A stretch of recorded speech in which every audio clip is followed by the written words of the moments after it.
Hello there, welcome to Speaking of Business. I'm Nancy Boyle, your host, and today we're going to be talking about resources available to our veterans. So if you're a veteran out there or you know a veteran, please make sure they watch this show.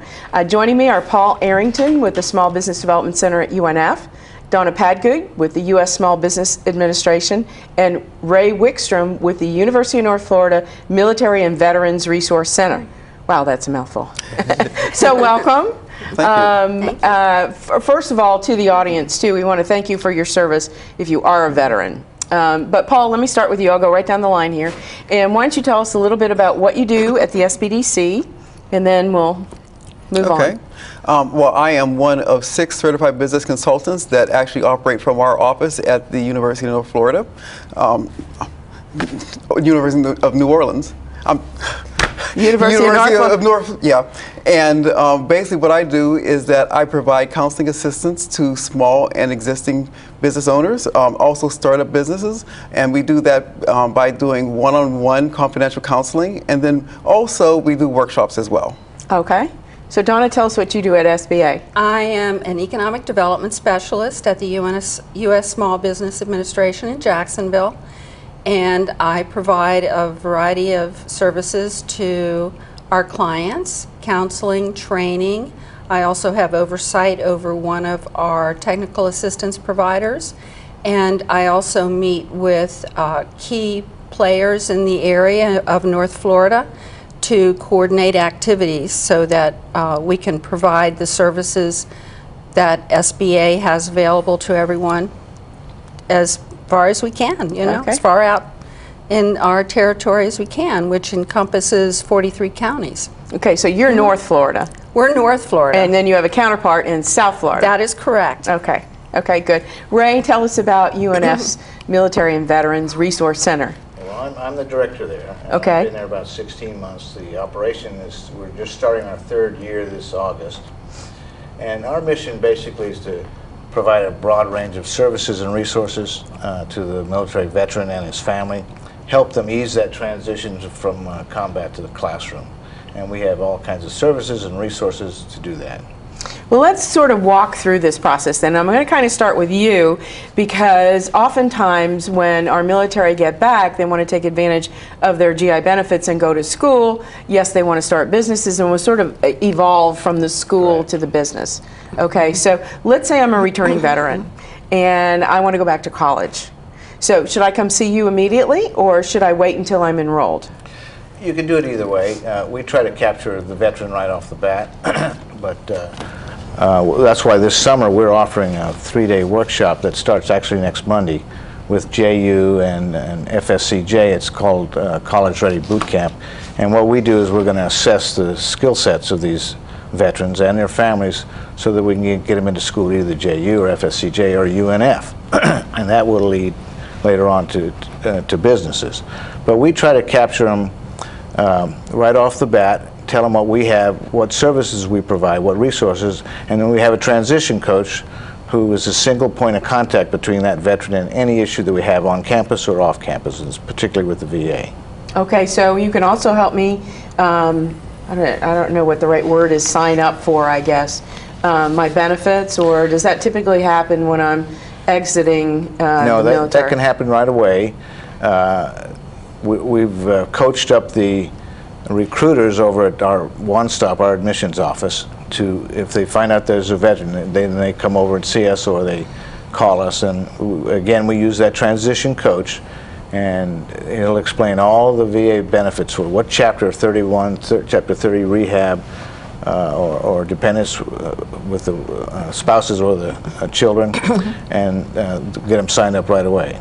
Okay, and that's wonderful. So now we've got our veteran who's going to school, but let's talk about our veteran who maybe either already has his schooling or isn't interested in going on to college. And so, Paul, I'm going to defer this one to you.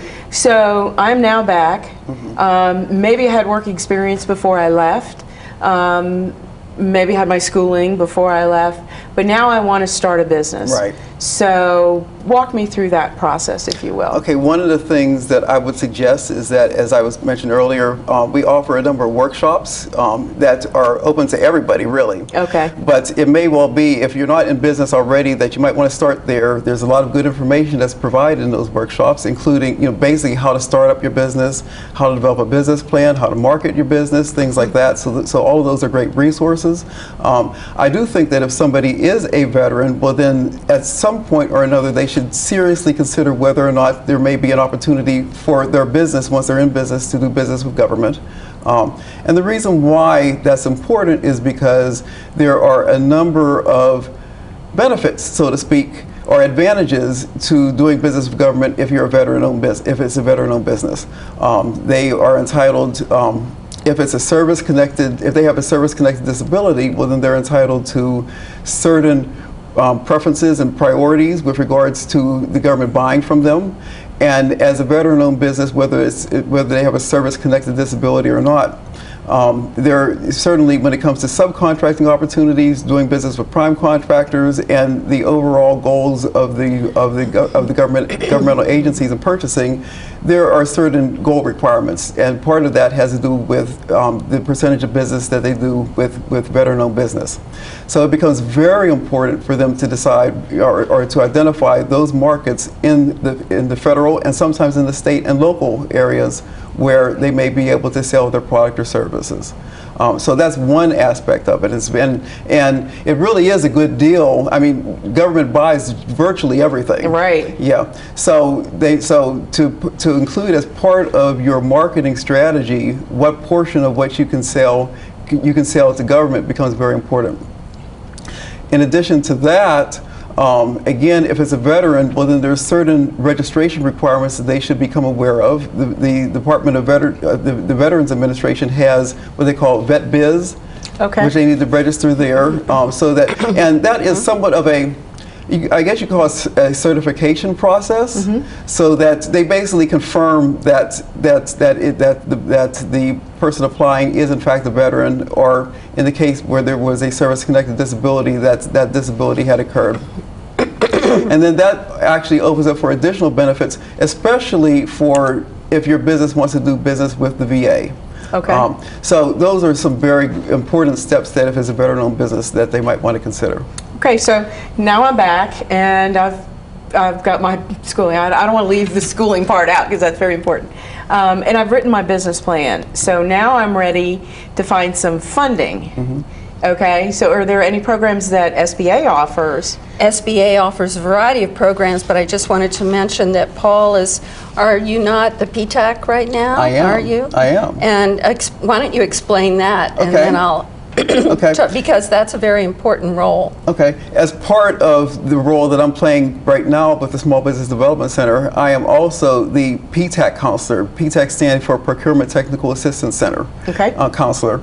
And that really focuses and specializes on helping businesses, veteran or whoever, do business with government. So, so when it comes to selling to the government, completing all the various registrations that are required, marketing to the government, developing your capability statement, so that, in marketing to the government, that's a whole different type of thing than just marketing in general. Sure. So you need to really become aware of those types of things that really interest the governmental buyer, so that you can market before them.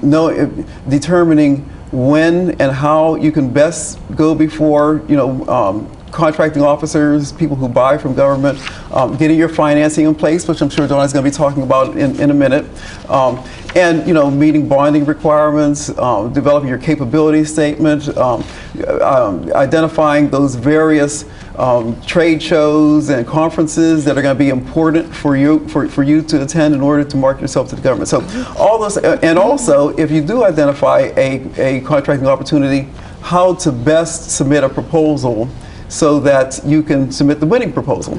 So all those types of forms of assistance we provide as part of the Procurement Technical Assistance Center. And I know that he does that very, very well. So I send people to him all the time. He does a great job.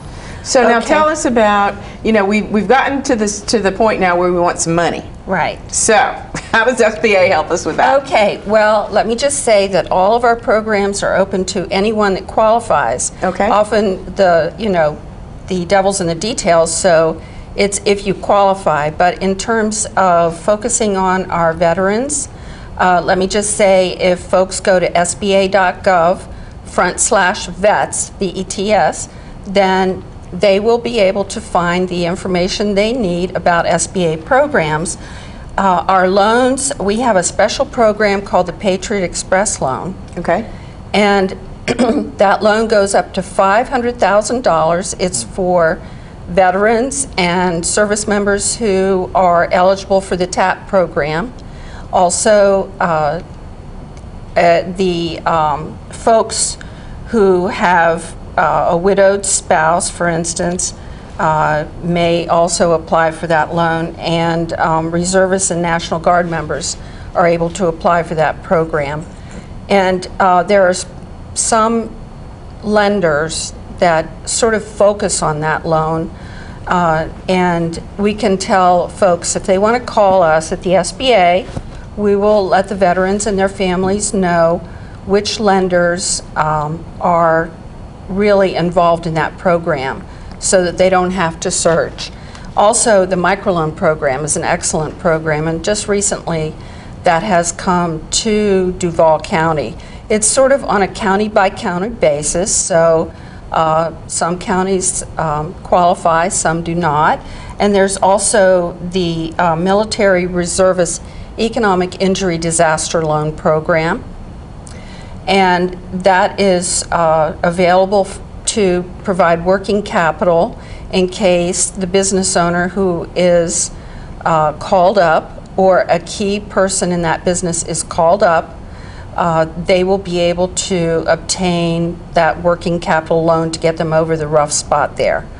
And I think it goes up to $2 million now, but our loan amounts have changed over the last year, so let's hope that that has remained, because our office is not intricately involved in the disaster loan programs. That's out of another office, but we would be happy to guide people to the resources available so that they can apply for that loan if they feel they qualify.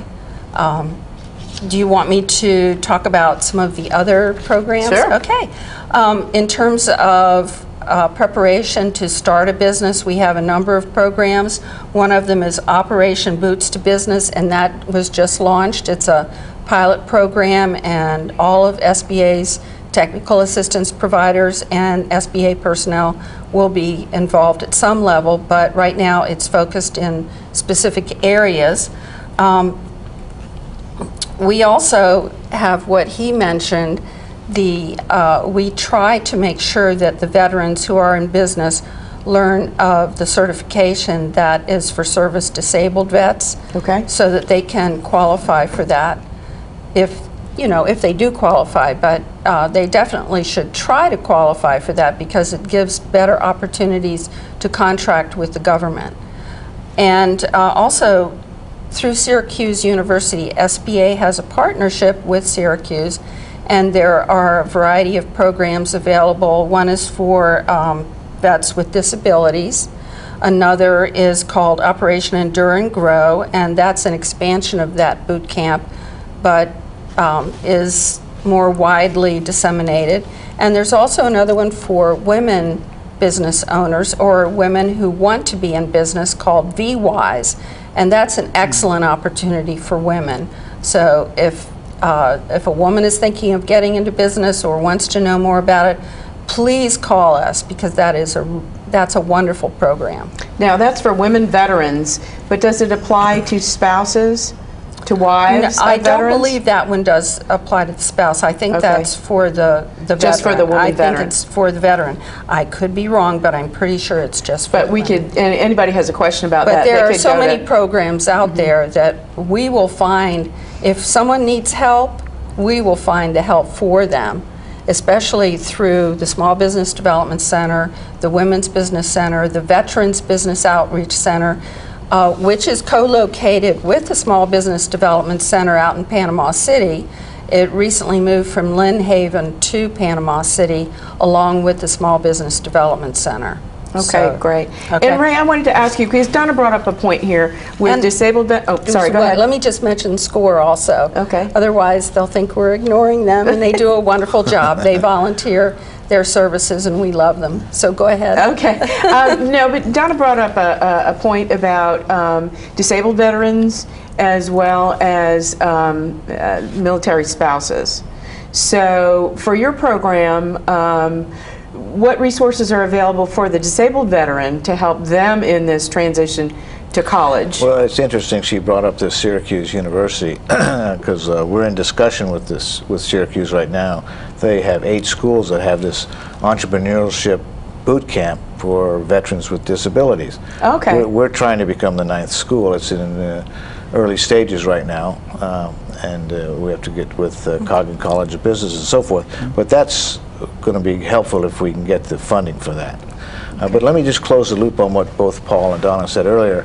As the students come in and they get in their junior year or senior year, we try to do internships for them and mentorships for them.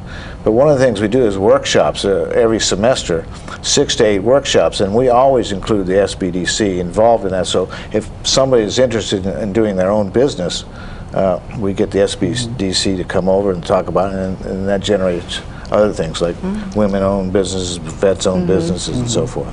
So. And I also want you to talk a little bit about UNF. Your center at UNF is one of very few that are recognized as outstanding, and I know I'm going to get this wrong, so please share with our audience what that recognition is. It's a military-friendly school, and I think it's top 150, but in the nation, we're amongst the top 150 schools for military-friendly schools.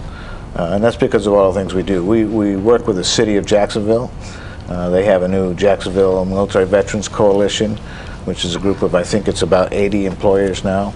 And that's run through the Military Affairs Division. Rudd McGillery is down there.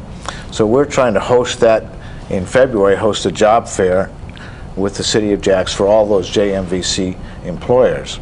Great. To help the veterans out. So we're kind of trying to expand our realm because we do a great job at educating and graduating. Now we need to help them out on the employment side. Absolutely. Particularly because in the next 2 years, the Pentagon is reducing in force 140,000 soldiers, sailors, airmen, and Marines. Wow. So we think they're going to use their GI Bill if the economy remains poor, and that's a lot more folks coming to our school. Absolutely. Absolutely. Well, and you did great segue into the upcoming Veterans Conference, because all of these players that we're talking about, whether it's SBA or the city or your center over at UNF or SBDC, are coming together for this Veterans Procurement Conference in August. So Paul, I'm going to defer to you on that one because I know you're on the planning committee. Okay. On August 29th, there's going to be the 3rd annual Veterans Procurement Conference. It is going to be the 3rd time that it will be held at all, but also held at UNF. We have brought together a number of key players within the veterans community, both from the side of procurement agencies that are buying from business in general, but also we're going to have, for instance, a best practice panel there that's going to consist primarily of veterans who have owned businesses who have received or achieved a certain level of success in doing that, so they can share what their experiences have been, good and bad, you know, doing business with government, their struggles, but also their victories.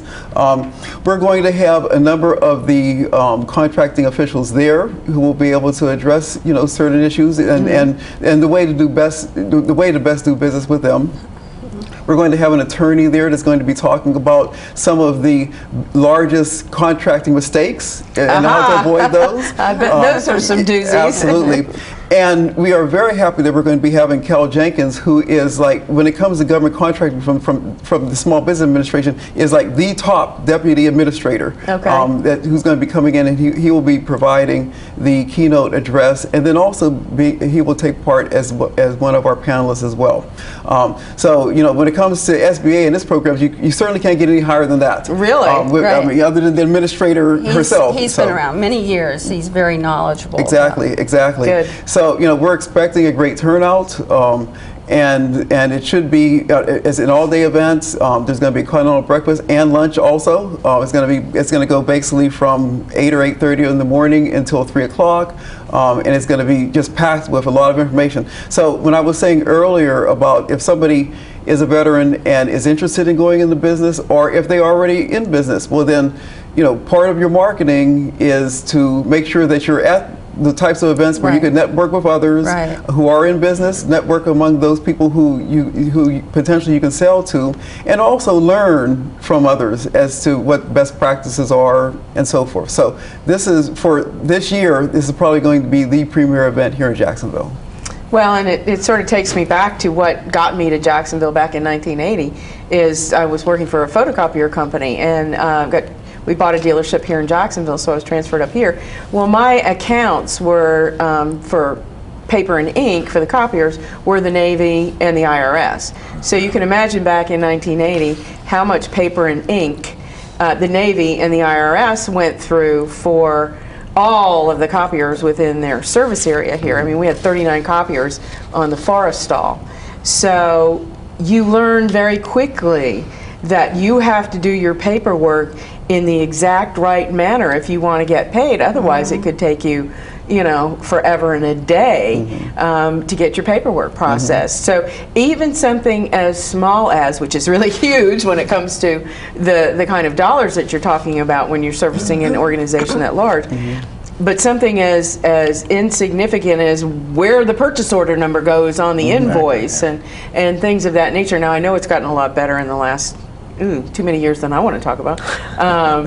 But I mean, that was for a small business to service an account like that. You can't have you can't have your receivables out there for 120 or 188 days. And if I can address that issue, because that is one of the key challenges, I would say, that in fact small businesses do face in doing business with government, is that, I mean, it's one thing whenever one does business, certainly if you're selling to consumers. Okay, in many cases you're collecting cash that same day that that either the service is performed or you sell the item to them.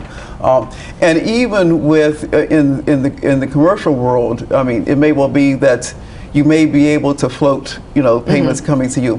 But when it comes to government, you can expect that, I mean, government is very good in that they will pay you. Yes. I mean, you will get that money at some point, unless there's something that you did that was not, correct.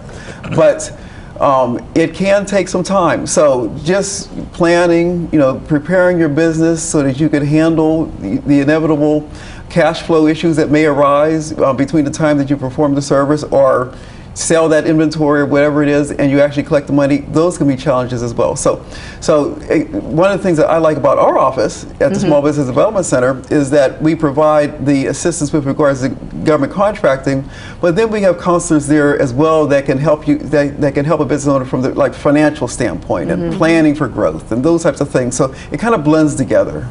Well, it does. I mean, it's not, nothing is in its little box. It's all sort of circular, and starting even from going to college and then bringing in SBDC or SBA to get the business started. But I want to go back to what you were talking about with the counseling and stuff, and let everybody know that there's no charge for your consulting services, correct? That's absolutely correct. Okay, and same thing with Donna's. That is correct. And same thing with Ray's, okay? These services are provided at no charge. Now, when you're talking workshops and you're talking materials and having to get a space, yes, then you're talking about some nominal fees. But I think it's important for our audience to understand that all of these services, whether it's the city's resources that they have available, or PTAC or SBDC or whatever alphabet soup you want to come up with, they're at no charge. So just had to get that out there. So who should come to this conference? I would say that anybody who is a veteran and interested in business or in business, certainly that is the target you know, as far as people who should come. Anybody who, like I said, if you've had any questions, you're struggling, you don't, I mean, you may be in business, you might have made some of the initial steps to do business with government, but you're not really making the traction that you want. And I mean, that could be anybody. I mean, everybody wants to sell even more. Sure, absolutely. But certainly, you know, it's the place to go. It's the place to be. And there's going to be a variety of agencies there, and I don't know if you've added to the list, but GSA, Homeland Security, U.S. Army Corps of Engineers, a variety of others, and these are key players. And these are folks that buy a lot of stuff. Mm-hmm. They do. Yeah. And one of the things that's changed since the early days is that much of the buying is done online now, electronic commerce. So that's another area that folks have to learn more about. Okay. Paul, I do want to get back to you on the Veterans Conference, because after me making this big spiel about all of your services are at no charge, is there a fee for the conference? $40. $40. Which is very affordable for the information that you're going to get. Okay. And if somebody's interested, how do they get more information? Where do they sign up? Go to our SBDC website, www.sbdc.unf.edu. That's the best, that's the easiest way to do it. Okay. And Donna, I want to give out your contact information for people who want information about SBA. Okay. My contact information is, my telephone number is 904-443-1971, but I would also like to give you the contact information for our veterans representative, and her title is let me find that here. Hold on a second. Excuse me here. Her name is Natalie Hall, and she's recently arrived from the Delaware District Office. She transferred in. She's our Veterans Business Development Officer, and she covers 43 counties in North Florida. Her number is 904-443-1902. And right now she's working at one of the bases on a TAP program, or she would be here today. Okay. So, and TAP is Transition Assistance Program. Transition Assistance Program. Ray, I don't want to leave you out. For our veterans who are thinking about going to school, or maybe they're getting started at UNF, your contact information, your website? Yeah, the best way to get us is to dial 904-620-5131. That's the front office desk. And the website's a little difficult to get to, but if you go to the search engine at unf.edu and you type in military veterans, it'll come up.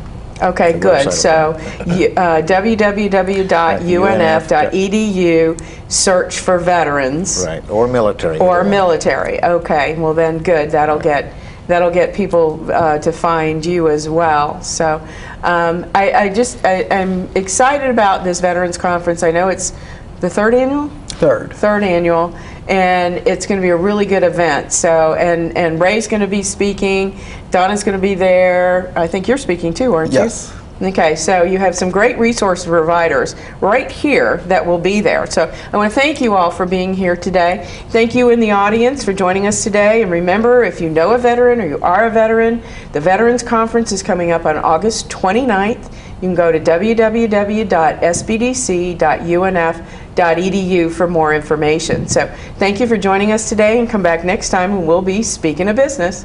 Bye now.